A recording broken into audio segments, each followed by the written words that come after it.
Father Christie, Chief Superintendent Khan, local man, and all our other politicians, Simon, or TD.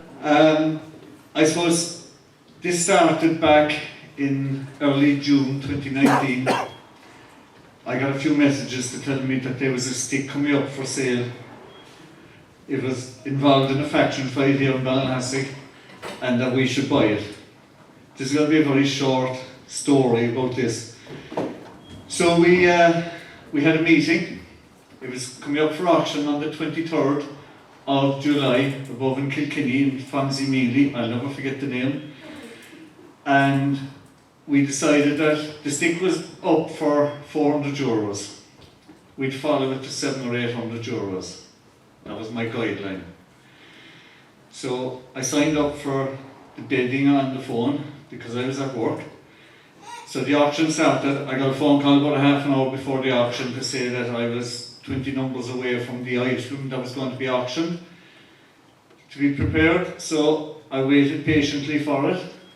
It came, it started, and it went very high. So the €700 or €800 that I was given permission to follow it to was gone after about 30 seconds. And before I knew it, I was bidding in thousands. So I was kind of sweating. I was on my own. I couldn't ring anyone because the bidding was being done on the phone. So I had to take the bull by the horn and go for it. And eventually, I heard this man coming back to me on the phone saying, "Are you sure now you're happy to buy it at 5,100? And I said, "Yeah." So he said, "Grand, you are now the owner of the stick." So I put down the phone and I said, "What am I going to tell anyone?" So we have our own WhatsApp group. I put it into the WhatsApp group, stick bought. Prior to I put it into the WhatsApp group, about 20 minutes afterwards, before I had actually told anyone, Fancy Mealy rang me back to say the stick needs to be collected in 3 days, and with fees, you now owe us 6,200. So I was sweating at 5,100. If I had had hail, it would have fallen out at 6,200. So I put it into the WhatsApp group, stick bought, 6,200. And I just left it at that. And the first one that came back was, "You must be joking." The second one that came in was, "Dennis, did you put the decimal point in the wrong place?" So the hardest job I had, buying the stick was easy, the hardest job I had was to convince everyone that I actually did pay that much for it. So to fast forward, we decided to set up a GoFundMe page. Well, I did, fairly fast. We set up a GoFundMe page, and I would say within 3 weeks, the generosity of the parish and outside the parish, and Conor Nelligan down there, who organised a few €100 for me, we had it paid for. So I'm happy to say that I didn't end up actually having to pay for it. But when I came home, the first thing Margot said to me was, she said, "How are you going to do that? What are you going to tell everyone?" And I said, "Well, look," I said, "it's like this. If we don't buy it, I'm going to pay for it myself, and it's going to stay in Ballinhassig." So, by hook or by crook, that stick was coming back to Ballinhassig, but I'm 6,200 richer. I didn't have to pay for it. So it was paid for within 3 or 4 weeks. Donations came in from everywhere for it. And I think people, after they got over the initial shock, appreciated that we had brought a very, very historical thing back to Ballinhassig. It'll be here long after us, unless the Bellygarvan crowd get at it. Bin. Because, as you'll soon find out, the whole problem with the stick was Ballinhassig and Bellygarvan. And that still follows through to the stick at the moment. There's a referee involved in the new stick fights. But we have it, it's ours. Thanks to the BCDA, we got the permission to put it somewhere permanent where it would be safe and hopefully will last another 177 years. Our intention was to do it for the 175th anniversary. Mr. COVID came along and put an end to that. So I've been babysitting that stick for 3 years, sweating that my grandchild, who's 2, I would come home from evening and I'd see him around the back garden outside flaking things with it. But it survived. It's outside ready to be unveiled, and I don't have to babysit it anymore. So that's the story of how we bought it. It's not something I will be telling everybody all the time. And the funny thing is, our good friends, or should I say my good friends, when the stick comes up for auction now, I get loads of texts. Michael Collins' stick came up and I got about 10 texts saying, should we buy this, will you go after it? So they all went a lot cheaper. I think we got the genuine article here. That's all I'm going to say on that. Ali is going to read the story of the faction fight. Our local historian, John L., was going to do it, but unfortunately John L. is laid low, so he couldn't do it. So I got the next nearest thing we have to a historian. We'll call him a historian for tonight. Ali Jordan is going to read the story of the faction fight file. Thank you all very much.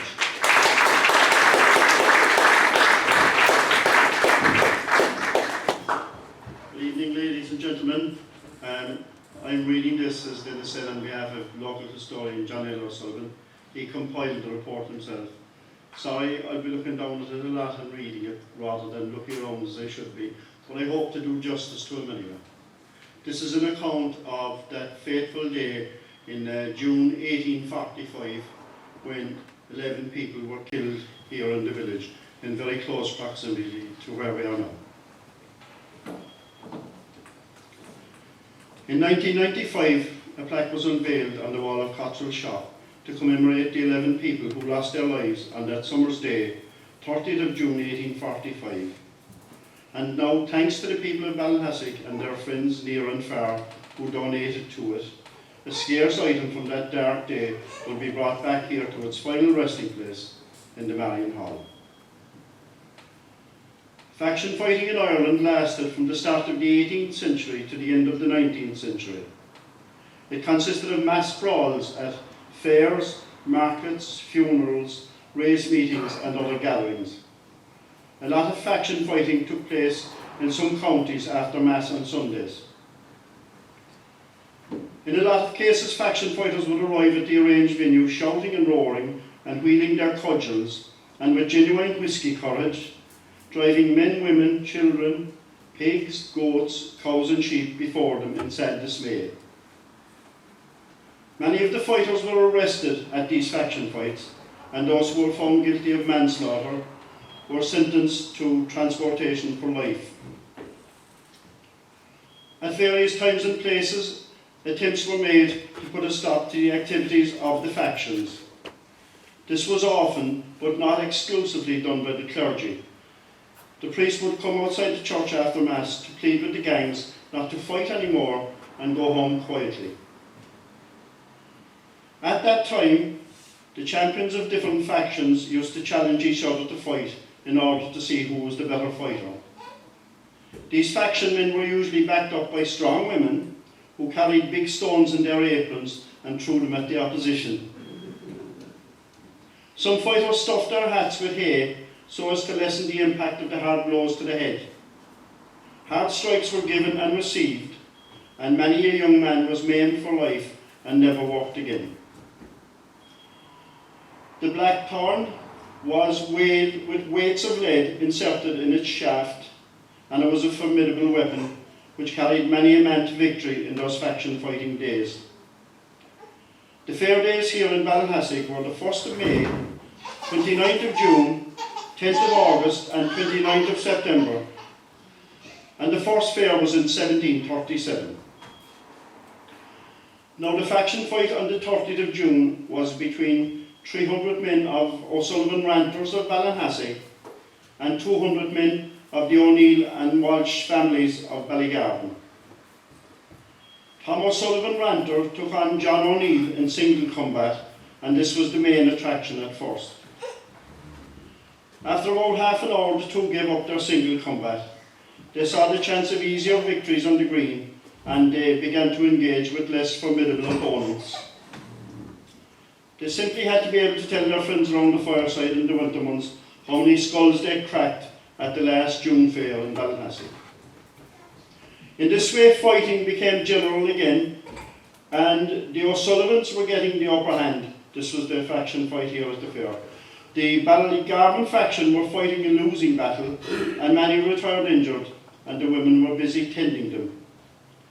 The Ballygarvan women gathered stones in their aprons and threw them at the O'Sullivans, who retaliated by hitting the women with their sticks. When the police saw this, they intervened and started taking prisoners. The prisoners were rescued at once, but the impetus of the struggle was broken, and the fighting gradually died down. The men of the O'Neill and Walshes retired from the fair green, leaving the grounds to the O'Sullivans. It looked as though the fight was over, but what was to follow showed it was far from over. Meanwhile, the O'Neills and Walshes enlisted the aid of allies from among people who had been onlookers at the early fighting and who were concerned about the defeat. They then returned to the green and prepared to resume the fight. A big crowd of onlookers again mounted the ditches in anticipation of another fight. Ranter appeared on horseback, Ranter Sullivan, and rode back down the Mill Hill, followed by most of his 300 fighters. When he got to the crossroads, he pulled up and, addressing his faction in Irish, broke a new hat that he was wearing on his horse's head. It was the signal for renewal of hostilities. Ranter leapt from his horse, rushed through a narrow gap which gave entrance to the fair green. In the gap stood stocky John Walsh. He was thrown off balance by the impetus of O'Sullivan Ranter's charge, and O'Sullivan was dragging him bodily into the green when constables Higgins, Piggott and Hannon seized hold of Ranter and dragged him into the dispensary. This is where Concop's shop is now. Both factions and a great number of onlookers then surrounded the dispensary and demanded the release of O'Sullivan. Inspector Kelly said it was his duty to bring Ranter before a magistrate. The crowd then started throwing stones at the roof and windows of the dispensary, but the police held firm inside and outside the building. Those outside fixed bayonets to their carbines. The crowd were soon completely out of hand, and some of them rushed to the rear of the building and, using tent poles from the fair field, started to strip the slates off the roof. The roof was breached and large stones were being lobbed into the building on top of the police. It was at this point Inspector Kelly gave permission to fire at the people. It was a fatal mistake in that 11 people lost their lives as a result of the gunfire. Forming a line, the police charged up the hill in an attempt to get to their barracks, which was, I think, somewhere up near the bank, if you're familiar where the bank is, a mile of a distance. They were rushed and attacked on all sides by the masses of people, and in the confusion, they lost their prisoner, O'Sullivan Ranter, whose arrest had caused all the trouble. Though battered and bruised, they reached their barracks at the top of the hill. Stones were flying, and this continued for some time until a party of 40 policemen, reinforcements, arrived from Cork City. The crowd then started to disperse. 54 shots were fired by the police, 32 from the dispensary, and 22 during the retreat. Father Hallahan, PP, who lived in the halfway, administered the last sacraments to the dying persons as the people of Ballinassie prepared for a long and difficult inquest. Now, the inquest was opened in a large store in Kelly's Mill above the village on the 3rd of July 1845, with many magistrates and gentlemen of the jury present.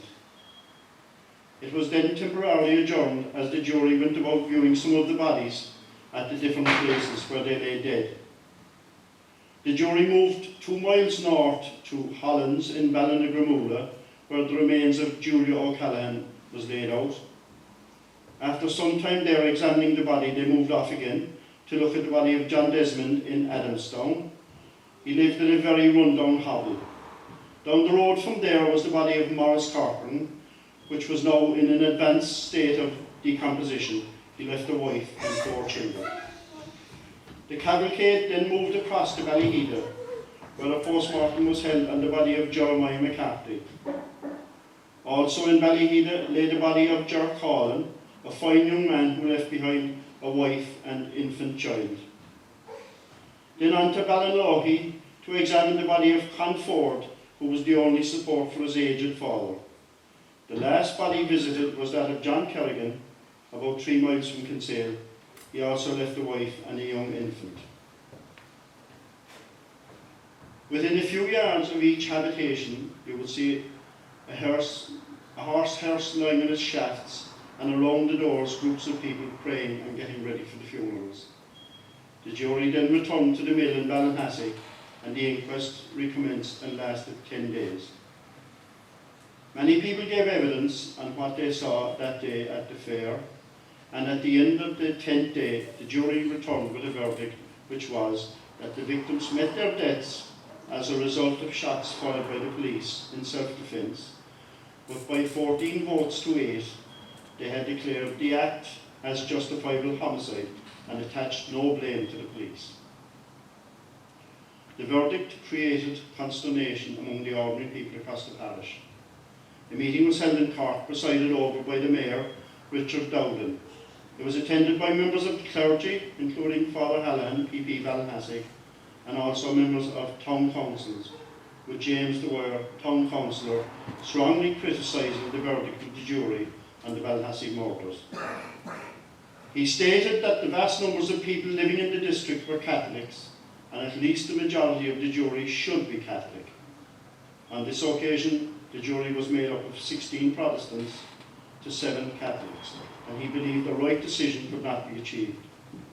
However, the verdict of justifiable homicide was accepted by the government, and the authorities took no further action against the police. A fund was started for the relief of the dependents of those who were slain or wounded on that occasion, and it was called the Ballinhassig Sufferers Fund. Among those who contributed to it was the Liberator, Daniel O'Connell, Derrynane, who donated 50 guineas, and in his letter he deplored the cruel verdict given by the jury. However, this Ballinhassig tragedy was soon forgotten by the greater tragedy of the famine, which struck the district the following year. After the famine, faction fighting faded out, as many of the fighters died from starvation during that awful period, and those who survived were too weak to fight anymore.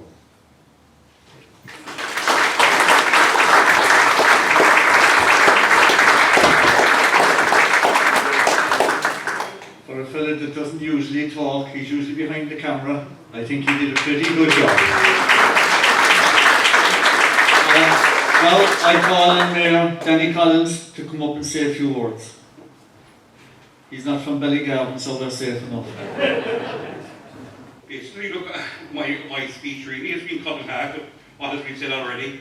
But look, Chief and Superintendent and Daly, Reverend Father Fitzgerald, fellow councillors, Minister, Senator, ladies and gentlemen, Chief Executive of Cork County Council and Conor Nelligan of the Heritage Centre of Cork County Council, I welcome you all here tonight.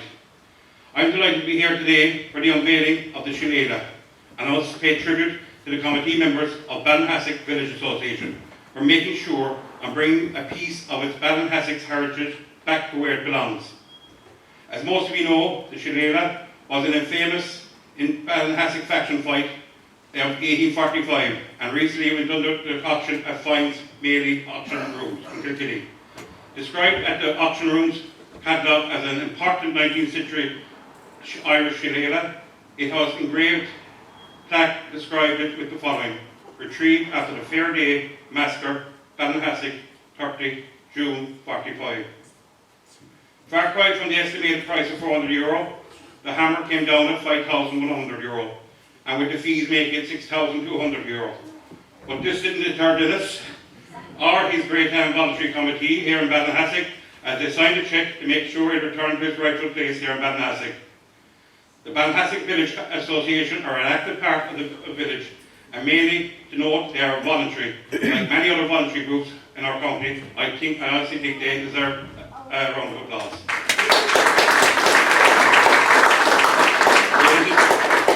It is the intention of Ballinhassig Association to display the flag and fight outside the door here in the village and keep it here for future generations to see an important part of local history.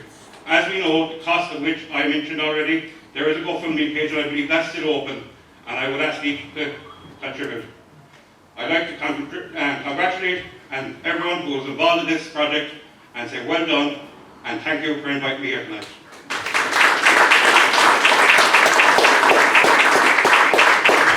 Thanks, Danny. I suppose I should have mentioned that I'm kind of the spokesperson who gets in front of the microphone to talk, but I'm part of a huge wheel and I'm a very small cog in it, but we have an absolutely fantastic community out here, be it to develop things or to buy things, but there's great unity, there's great camaraderie, and more importantly, there's great enjoyment. There's a lady sitting in blue over there, and she has only joined us 3 weeks ago, and I think she votes for that, because I didn't actually have to ask her to come down, she rang me to know could she come down. So we have people from all corners of parishes, all ages, and everybody's welcome. The only rule we have is you come when you want and you go home when you want to. There's no clocking in or clocking out. So I suppose without I having that group behind me, I probably wouldn't have had the bottle to buy it in the first place, and second of all, we'd have had nowhere to put it. So again, I just want to thank the group that I represent for backing me on it, because it took all of us to get it here. And as Danny said, the GoFundMe page is still open. In Ballinhassig, we never refuse money for anything. I'm going to ask the Mayor now to come out and to actually unveil the stick outside in its new home, and we'll come back in, we'll take our photographs outside with our dignitaries and what's have it. JJ is very good at that. We'll come back in and we'll have a cup of tea and a cake. I've been baking all morning, so you've got to come in and sample it. So again, I'll ask the Mayor to come out and unveil the stick.